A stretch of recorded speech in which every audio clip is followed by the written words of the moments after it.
What's up, wrestling fans? Welcome to episode number 290 of the Smark Out Moment Smack Talk podcast. I'm your host, as always, Tony Mango, and this is the Hot Tags edition of the week, where I'll be breaking down some current events, rumors, news, gossip, and anything else that happened over the world of professional wrestling from the past couple of days that I feel like bringing up here. So, how y'all doing tonight? Make sure you leave your comments below and tell us what you think about everything that we're going to be talking about later on. And hit that subscribe button later on if you are brand new to the channel and you like what you hear and everything like that. Before we get started, we've been talking a lot the past few weeks about people having kids and getting engaged and so on. So not only is there some congratulations to be extended to Kurt Hawkins for becoming a father recently, but I also wanted to pass on some well wishes to one of Smark Out Moment's loyal followers, John Bruce, on his engagement. Cheers, buddy, and congratulations on the upcoming wedding and all the great stuff that'll be coming along with that. So with that positivity out of the way, let's go back to being a bunch of surly, bitter, angry, cynical motherfuckers, why don't we, right? Some of you out there think love stinks. Well, I disagree, but maybe not when it comes to the idea of Bayley and Corey Graves getting together, because that's our first story to talk about tonight.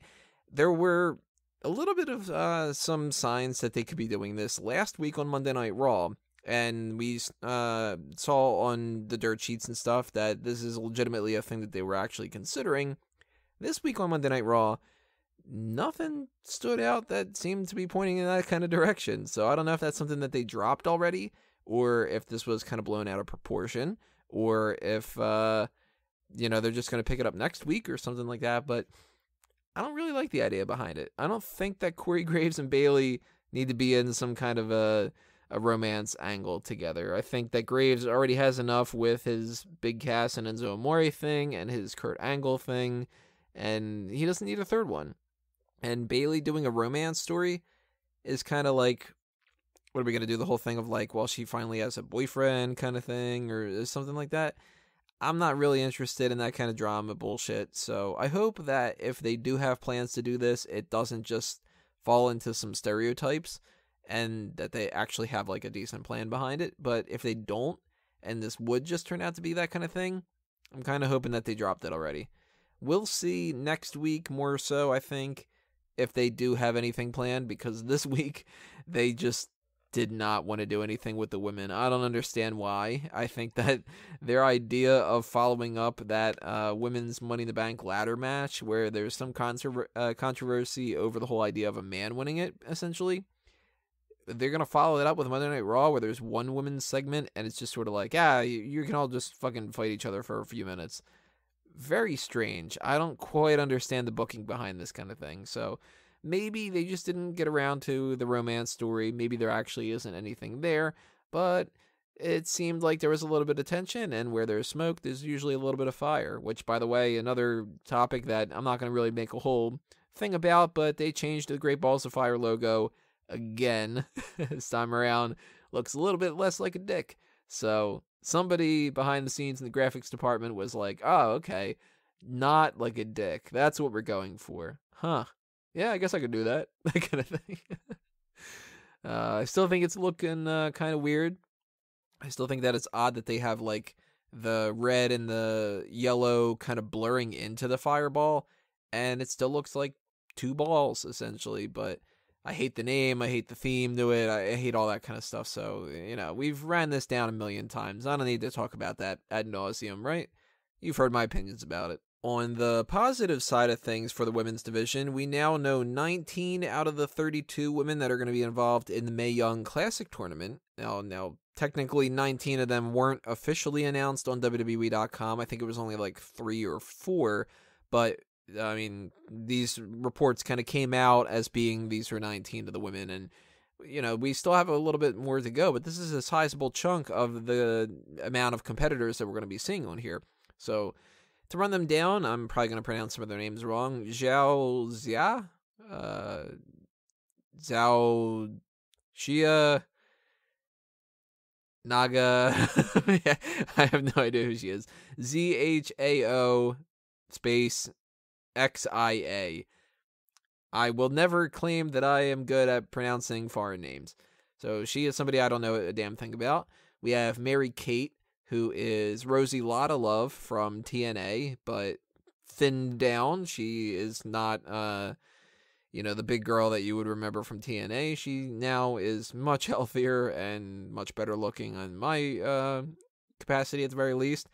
I don't know too much about her in-ring capacity, so I am excited to let's put it this way. I'm excited to see all these women, whether or not I know anything about them, because the Cruiserweight Classic was something where I ended up liking the majority of the people that were involved in that. And when we have new people pop up here and there for some other kind of things, like the Dusty Rhodes Tag Team Classic and stuff, it's always at the very least interesting. I think the United Kingdom group was kind of weak, and I hope that this isn't the case with that, but they're not limiting themselves to just people from the UK. They're limiting themselves to women, which is all around the globe, all shapes and sizes, all ages, so on and so forth. So they got a lot better crop to pick from. We have Bianca Belair from NXT, Danielle Camella from NXT, Sarah Logan from NXT, and let's see what else we have here. Kimberly is probably what she's going to be going by. She's been rumored for a long time. Julia Ho, Lacey Evans, Victoria Gonzalez, so a couple more NXT people in the mix there. Tainara Mello, Kairiji, am I reading that right? No, I am not reading that right. So now I can't even read them right. It's Kairi Hojo. Yeah, that one I'm pretty sure I pronounced okay. There's Marty Bell, who was in NXT for a little bit there. Maya Yum, I don't know. Evie, who, when we were doing the Mega Maniacs chat of, I think it was Monday Night Raw that she was on an episode or where she got like her ass whooped by Nia Jax. People were like, this Evie girl's pretty cute. Nixon Newell, Demi Bennett, never heard of her before. Princesa Shugit, I don't know about that one. Tony Storm, and my number one, as far as I know the most about her, and I like her the most because I know the most about her, and we'll see about if anybody else ends up usurping that spot. But my top pick right now, my girl at the moment that I'd be rooting for, is Thea Trinidad. She is the former member of the LAX with Sarita. She was Rosita in TNA, and she's married to Austin Aries. We've seen her kind of pop up a little bit here with Andrade Cien Almas, and she was the bee that we were always fawning over with the Rosebuds. She's the one that's playing AJ Lee in that movie about Paige. So she's been getting a lot of work with WWE related over the years, and now that she's actually signed to a contract, I think that this is a perfect way to bring her in, because you can put her in the Mae Young Classic, and whether she wins or she doesn't, it kind of depends on where they want to go. I think that she could be a potential winner, but they might go with somebody who's a little bit less known just because that's kind of easier that way. It's sort of like maybe she gets to the finals and she loses against like, I don't know, Bianca Belair or something. And that's kind of how they used to catapult her, because Thea Trinidad has more of a following already, so she doesn't need that push as much. But we'll get to that when we get to the full breakdown of all the women and when the tournament starts happening and stuff like that. But I like Thea Trinidad. I think she's got a lot of upsides to her when it comes to her being in WWE. And if all these women match up as good or close to as good as what she is, then we're in for a good tournament here. I'm actually really, really excited for that. I've been excited for this since they announced that it was pretty much going to be a potential thing. And even though I don't know the women, I didn't know damn near any of the cruiserweights, and I didn't know any of the UK people, and I didn't know a couple of people in the Dusty Rhodes Tag Team Classic over the couple of years. Every once in a while, they'll throw somebody in there, like Riddick Moss, and I'm like, who the hell is this guy? And it tends to be kind of fun to do that kind of stuff. So I like it. I like these names that I'm seeing so far as what I know about them. And if you know anything about them, drop your comments below and tell us some information about what we should, like, who we should look out for. If people are like, oh damn, that Nixon Newell really sucks, and it's a shame that she's in the tournament, or whatever the case may be. Let's go to another story about the women's division, kinda more so the Divas division. They just released a table for 3 called the Divas Champions Club, which had Maurice and Eve Torres and Kelly Kelly on it. So I just watched that before I'm recording this right now. Usually I like to give you guys a little quick breakdown of, some of my thoughts about this and whether or not you should check it out. And I usually say, general rule of thumb, if you like that type of program, you should check it out no matter what I say. But I like Table for Three things, and I think that this is worth watching. Although I will have to say I don't love this one as much as some of the other ones because what's a good way to put this without sounding too condescending? I don't like girls' night gossip type of talk. It's not my type of thing. I mean, it's not supposed to necessarily appeal to me anyway. So when they start talking about like, yay, we're all married, like 3 cheers for getting married, and let's talk about how we all want babies, and then our diets, and let's drink wine. It seems kind of like stereotypical, like some dude wrote a script of like, what do women talk about when they get together? They drink wine and they talk about babies and getting married and how they can't eat food so they can look good, that kind of thing. And it's like, I think it's kind of stupid, but there were at least like a couple of little tidbits here and there that I thought were kind of interesting when they were talking about like a little bit of road stories. The main thing that I thought was funny, which does have to kind of deal a little bit with what I just said I don't like, but I still thought it was funny nonetheless, was them saying that Maurice always had this little habit where she would order a slice of like chocolate cake, eat one bite of it, and then try to pass it around. So that way it would be like, like a sabotage kind of thing. I thought that was kind of funny. But go ahead and check it out if you are interested. If you don't care about these 3 people, or if you don't care about Table for Three in general, skip it if you want. I'm not putting a gun to your head, I still think that these are worth the 22 minutes or whatever it is. Put it on in the background when you're in the middle of doing something. You might catch something that you find interesting. I have no transition to this, so let's just go right into it. Justin Gabriel lost a finger and broke both of his legs in a base jumping accident. Yeah, that sucks, dude. That really sucks. I would never do this kind of shit because of reasons like that. I'm not the type of person who is into like extreme sports anyway, and for him to do this kind of stuff a whole lot, and apparently he had gotten some injuries before. He like broke his ankles one time or something like that. I don't know why people do it. I kind of can't see the justification behind like, well, that's the thrill of it or whatever. It's like, roller coasters are fine enough for me, but I'm not that type of person, so I still have all my fingers. And hopefully this is not like debilitating for his career. I doubt it would be, because losing a finger is not going to mean he can't wrestle anymore. But that's still like, that's awful. You lost a fucking finger, man. You'll never be able to get that back. Like, you can break your legs and come back and maybe not have any kind of issues. More than likely he probably will. So that sucks. That's going to hinder him in the ring and stuff. But losing a finger is just kind of like, all right, well, I lost a finger forever, and what are you going to do? You're going to put a carrot on there and kind of like stitch it up and be like, that's my fake finger or whatever? I'm curious what finger it was. I haven't been able to find any information about which finger he lost. And I don't know. Let's take bets. If anybody can figure out the information, let's try to figure it out. I'm going to say he lost his right ring finger. No, that seems a little bit too strange. I'm going to say he lost his right pinky. Yeah, his right pinky. That's what I'm going to go for. Leave your comments below and tell me what finger you thought that Justin Gabriel lost. That's a horrible thing to be talking about. Here's another thing, no transitions. Fozzy has picked up some more tour dates. They're going to be busy until into November, so we shouldn't really expect Chris Jericho to be around until at least that time, and that's fine. Chris Jericho can take a break, and he always says, like, well, if I never wrestled a match again, then I'd be fine, but that he, deep down, he's not going to want to do that. He's going to be back at some point if he can, and you know what? As much as I like Chris Jericho, and as much as I would welcome him back with open arms, whether it's Raw or SmackDown that he would be a part of, I'm okay with him taking a little bit of time off. And if he comes back around like Survivor Series, or if he's like a special Royal Rumble participant or something like that, cool. Whatever he gets a chance to do. As long as we do get him coming back, because at some point, I'm going to need that Bobby Roode match. I'm going to need that match with couple other people that are still on the card that he hasn't had yet. So come back and do them at some point.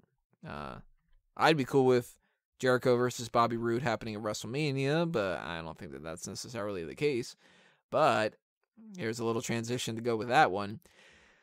Roman Reigns gave his announcement of what he's doing at SummerSlam, and you guys have heard me bitch and complain over and over in articles and on Smack Talk about how I do not, under any circumstances, want Roman Reigns against Brock Lesnar for the Universal Championship at WrestleMania. Well, thank fuck he announced that he is going to fight the winner of Samoa Joe and Brock Lesnar at SummerSlam for the Universal Championship, which to me, I think essentially effectively rules out the idea of Brock Lesnar versus Roman Reigns at WrestleMania 34. At the very least, maybe it rules it out for the Universal Championship, because I can't imagine this being the scenario. All right, this is a possibility where they could do this, where it could happen, other than the idea of them just doing the match at SummerSlam and then doing the match again. But humor me for a minute here. Let's say Samoa Joe wins the title at Great Balls of Fire. Then we have Roman Reigns versus Samoa Joe. And what does Brock Lesnar do at SummerSlam? Most likely he fights Braun Strowman. Okay, fine, cool. I think Samoa Joe should eventually be champion. And if he holds the title and that's where they go, then I'm totally down for that. I would be fine with that scenario happening, because not only do I like the idea of Samoa Joe beating Brock Lesnar, but I also like the idea of Brock Lesnar fighting Braun Strowman, assuming that maybe Braun Strowman wins. As long as Braun Strowman doesn't get his ass whooped. Samoa Joe versus Roman Reigns, if they do that and Samoa Joe retains against Roman Reigns, then cool, I'm down for that too. Later on in the year, maybe Samoa Joe drops the title to Finn Balor. Maybe he drops it to Seth Rollins or Dean Ambrose, maybe. I don't know. But I personally kind of want to see Samoa Joe versus John Cena somewhere along the lines. And I sort of want to see Roman Reigns versus John Cena. And there's a couple different options with some different people and stuff, but backtracking again to another potential option. If they have Samoa Joe beat Brock Lesnar at Great Balls of Fire, I don't think that they're just going to have Samoa Joe drop the title to Roman Reigns at SummerSlam. So the most likely scenario I see happening here is Brock Lesnar retains against Samoa Joe, and then he loses the title to Roman Reigns at SummerSlam. Roman Reigns was acting like such a heel on this episode, and I don't think that they're going to go full-on heel turn for him, because they know that they can kind of get away with him being somewhat a heel, but not actually like just constantly fighting baby faces and stuff. So I'm assuming what we're going to get is Joe loses to Lesnar, Reigns beats Lesnar at, say, Survivor Series fights Braun Strowman, or maybe they want to save Braun Strowman versus Brock Lesnar for WrestleMania next year. I would be down for that. That seems kind of interesting. And in the meantime, Roman Reigns can feud with a lot of different people, and he can feud with baby faces and heels. Maybe he goes into WrestleMania as the champion. I'd kind of be okay with that. I kind of would rather somebody else go in as a champion, but, then we start nitpicking and all that, and it essentially boils down to, if this means we get no Roman Reigns, Brock Lesnar, WrestleMania, I am 100% down for it. Even if that means that Braun Strowman has to take a loss at Great Balls of Fire and potentially a loss at SummerSlam. If you want to do that, as much as I like Braun Strowman, the bigger picture here is just do not do Reigns Lesnar at WrestleMania. So I'm so happy that they announced this whole Roman Reigns fighting for the Universal Championship at SummerSlam thing, because that, to me, that means that the chances of that other match that I don't want to see happening, it's significantly lower now. And speaking of pay-per-views, they announced that Monday Night Raw is going to be having the TLC pay-per-view October 22nd. It's going to be in Minneapolis, Minnesota. at the Target Center. So there's not really too much to talk about there, except for the fact that they still need to announce a couple of different pay-per-views for the rest of the year. We know that we've got Great Balls of Fire next, and then we've got Battleground, NXT TakeOver, SummerSlam, and then I think No Mercy is the next one that they've announced. But that one might be kind of like they might put something before that, maybe something after that. We know that Hell in a Cell and Clash of Champions are somewhere in the mix too, because those keep popping up on those videos. But at least as far as what they're currently announcing, No Mercy and TLC are both Raw events. So I'm kind of assuming Clash of Champions is SmackDown and Hell in a Cell is SmackDown. So that could be, say, September is No Mercy and Hell in a Cell, and October is, well, Clash of Champions. It looked like what they were trying to do is they were trying to put that right before the Royal Rumble. So that's probably December. So we do need another one for December, and we need another one for October at the very least. So what would you like to see? And do you think that it's a good idea that TLC is going to Raw this year? It's another thing to leave your comments on below. We're talking a lot about WrestleMania here and SummerSlam plans and stuff, and this story doesn't really necessarily say which thing it could be applicable to, but rumor has it that WWE is planning to do a match between Kurt Angle and Triple H somewhere down the line. I would think it could be SummerSlam. I don't think that they can really stretch this out up until WrestleMania, because if they do what I think that they're going to do, if this is true, then Stephanie McMahon is the one behind the whole Kurt Angle text thing. And then Triple H eventually gets in, and that's where they do the match, because Kurt Angle's not going to wrestle Stephanie, so they could do that kind of stuff. And they do have a little bit of time that they can build that up. So I would rather see it there. I don't know if you guys would rather see it at WrestleMania, but if they do have Kurt Angle fight Triple H at SummerSlam, I would think that two things could potentially come out of that. Number one, that means that he's able to wrestle and that he could wrestle more. I would highly doubt that he would be some kind of like regular roster member that wrestles now and again, but they could have him fight at like WrestleMania again next year or something like that. And if that's the case, who would you like to see him fight? Because there could be a couple of different names. I mean, we've seen him fight Samoa Joe before in TNA, but never in WWE. I don't think I'd really go that route. I think I'd rather see him fight some people that he's never had a match with before, like Seth Rollins or maybe Roman Reigns a little bit. Kind of depends on, they can sort of do some other matches, and it's like, well, if we want to do, say, Reigns and Cena, then let's not sacrifice that to do Reigns and Kurt Angle. But just a quick scan through the roster right now on Monday Night Raw, they would never do it, but I'd like to see Cesaro against Kurt Angle. I would be okay with seeing Dean Ambrose, but I kind of don't think that that would really be a match that would be all that great. Finn Balor maybe would be kind of interesting, but I think he's a little bit overrated in certain regards, so not really the most interested in that. I know that he said Seth Rollins was one of his main people, so I could actually see that being the go-to type of feud for him.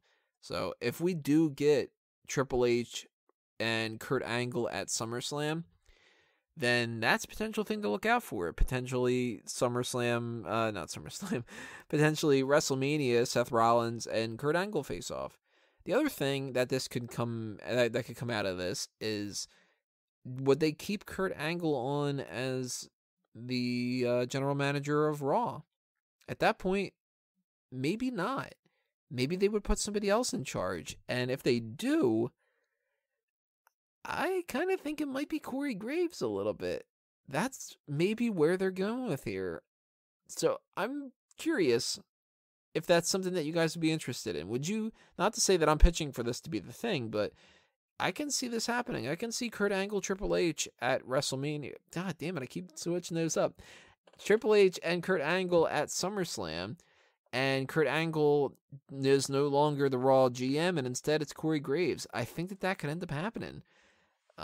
If we want to keep going down the rumor mill, and we want to talk a little bit more about Triple H, there were some reports earlier this week that Triple H is frustrated with Vince McMahon with the fact that some NXT talent, or pretty much all NXT talent for the most part, get called up and then they get wasted on the main roster. And if you look at the way that some of these men and women have been treated when they come up, that is kind of the case. I mean, there's a lot more that they have to offer that they never get a chance to really shine with. We don't have a whole lot of cases of people coming up from NXT and being pure successes. Finn Balor seems to be doing okay. Big Cass and Enzo Amore, they never won tag titles. American Alpha did. Where the hell have they been? We've had Ty Dillinger not accomplish anything yet. Shinsuke Nakamura is somebody that they're prioritizing, so he's doing okay. Alexa Bliss did fucking fantastic. It's sort of hit or miss, and Tyler Breeze is a good example of somebody who had a lot of momentum heading into his call up, but they just dropped the ball with him very quickly. The Ascension is an awful case. They didn't set those guys up for success at all. So if that is true, I believe it 100%. I think that makes perfect sense. And Triple H does do a whole lot of work building these guys and these girls up in NXT. And then when they come up to the main roster, it's sort of like, yeah, but we don't have anything for you. Well, then don't bring them up at that point. You know what I mean? It's not something that can be purely on the writing team, because the writing team does change now and again. It has to be something where it's more so Vince McMahon. And if he doesn't like somebody enough that he wants to push him or whatever, I don't know why there's no kind of like veto vote almost, where it would be like, all right, well, does Stephanie and Triple H and all the other people like him? Okay, then Vince, how about you let us just kind of work this angle a little bit? But maybe that is what happens. Maybe that's what leads to some of the successes that we have seen or whatever. Of course, we're never going to know how things work behind the stage. I'm botching all over the place tonight. Behind the scenes, we don't know really what's going on, and this might be total bullshit.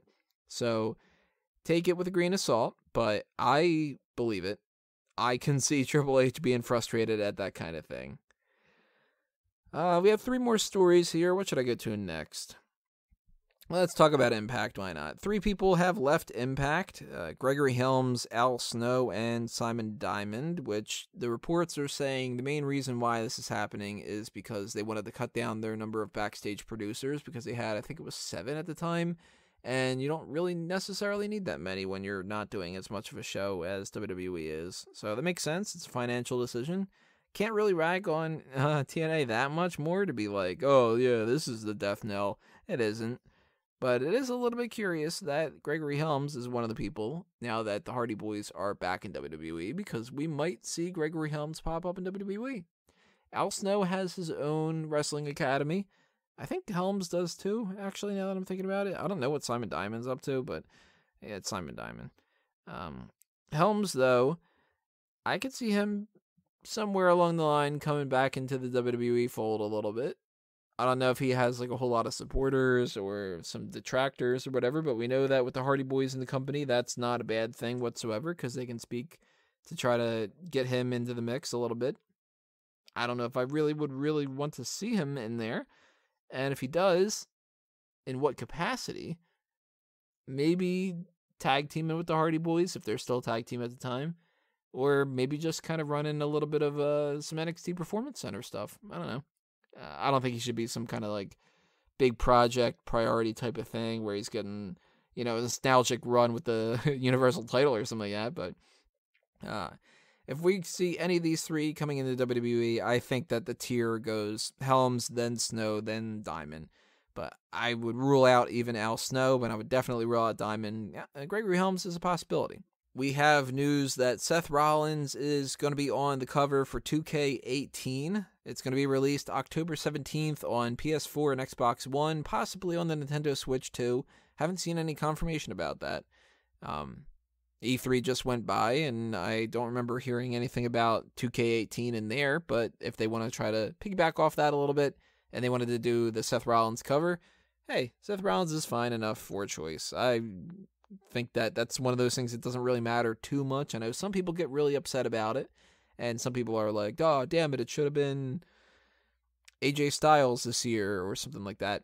I don't really care. I think that if you're going to buy WWE 2K game, you're going to buy whatever game it is, no matter who's on the cover. You might buy like the deluxe edition because it's got a different person on it, or you might like the design better if it's somebody or whatever. I always think that it looks a little bit generic because it's just like a guy in front of like a fiery background and stuff. But hey, if you think somebody else should have been a part of that cover, who do you think should have been it? AJ Styles to me is the go-to example of like the only other person I can see, because we've had Reigns and we've had Lesnar and we've had Austin and John Cena and CM Punk, and of course we're not going to have Punk this year, but that's the only other one I can think of. Nobody else really. I mean, you're not going to put, as much as I like them, you're not going to put Braun Strowman on there. You're not going to put Dolph Ziggler on there. You're not going to put any of those kind of people. You're certainly as fuck not going to put Jinder Mahal on there. That is not going to be their choice for that kind of thing. So Seth Rollins, it makes sense to me. And our last hot tag to talk about here, we're already past the 30-minute mark, is on Monday Night Raw this week, we saw Big Cass turn heel on Enzo Amore. And I usually save this kind of stuff for like pay-per-view talk, but it's going to be a couple of weeks before we get around there, and we don't actually know that Big Cass and Enzo are going to have some kind of a match at Great Balls of Fire, so why not talk about it now? I'm 50-50 on this. I think that there's a lot of potential to it, and it's just more so a matter of, do they really want to invest the time and the effort to make this what it is? Enzo and Cass never won a tag title in NXT or on Raw, and that kind of sucks, so that kind of annoys me a little bit. It seems like they should have won a title at some point. Now that they split up, we have one less babyface tag team on the Raw side, and we look like we just kind of got the formation of another heel team with Bo Dallas and Curtis Axel, too. Titus O'Neil and Apollo Crews are doing a kind of heel thing, sort of a tweener thing a little bit, but if they stick together, maybe they'll become babyfaces, I don't know. I don't worry too much about the state of the tag team division as much as I worry about just whether or not they're going to commit to it. Big Cass turning on Enzo seems like it makes sense, and it seems like, well, he's the big guy. Of course he would turn on Enzo. He can beat the shit out of him, and he has a lot of like potential in the future. But do you think that they're really going to prioritize him and make him somebody that they push going forward more than a couple weeks? I got a feeling they're going to drop the ball. And I don't want to see that happen with Big Cass, because we've seen it happen with, like, say, Titus O'Neil and Darren Young. They had split up, and Titus O'Neil looked like he was going to be getting a push. 2 weeks later, 4 weeks later, whatever it was, Titus O'Neil is jobbing. And that doesn't do anything for anybody. That's not going to help out Enzo's career, nor is it going to help out Big Cass. Now, here's an interesting thing to think of. Enzo and Cass split up. Enzo and Cass no longer are tied to the tag team division. By default, Enzo kind of isn't tied to Monday Night Raw.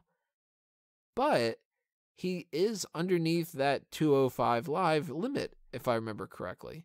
So if he ends up getting into the 205 Live perspective, that could be a big character that they have going forward that they can kind of bring a little bit more attention to 205 Live. He's popular, and people might want to tune in to watch him like that. I think that might be a smart decision. So he might do well. He might actually end up doing better in the long run than Big Cass, if that's the case. Because Cass is the guy, he's good enough on the mic that he's not going to flounder. If they give him the chance, that is. And he's a big guy, but he isn't somebody who's so boldly charismatic that he'll turn shit into gold like Chris Jericho tends to do. He's somebody that they're going to need to actually put a little bit more investment in. As a mid-card heel, I think that there's a lot of potential to Big Cass, and he could be somebody that could be feuding with like Dean Ambrose or Finn Balor down the line.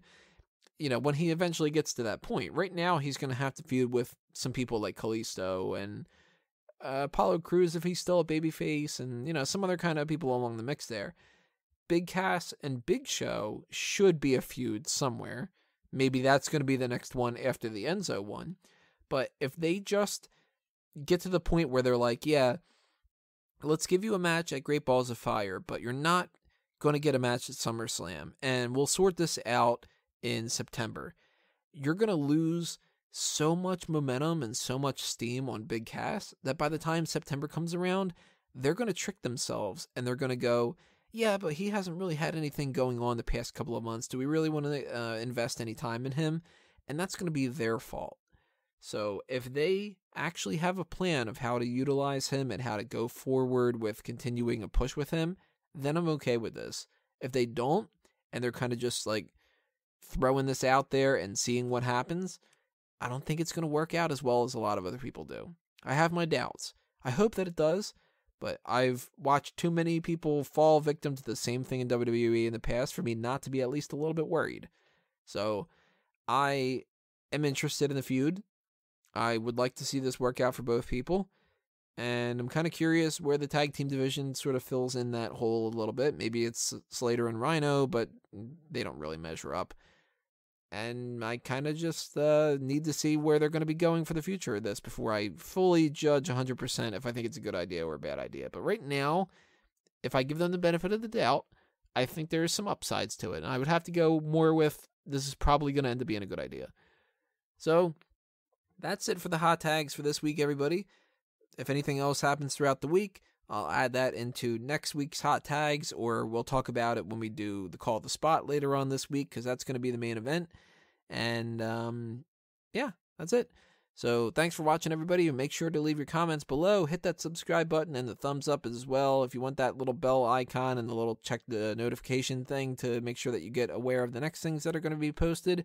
Then go ahead and do that. You can also follow us on Facebook and Twitter at SmarkOutMoment on there. Check out the website itself, of course, for everything else that is happening over on that side of things. Go to fanboysanonymous.com for the Fanboys content. And I will see you next time, everybody. This has been another Smark Out Moment, and I'm being counted out.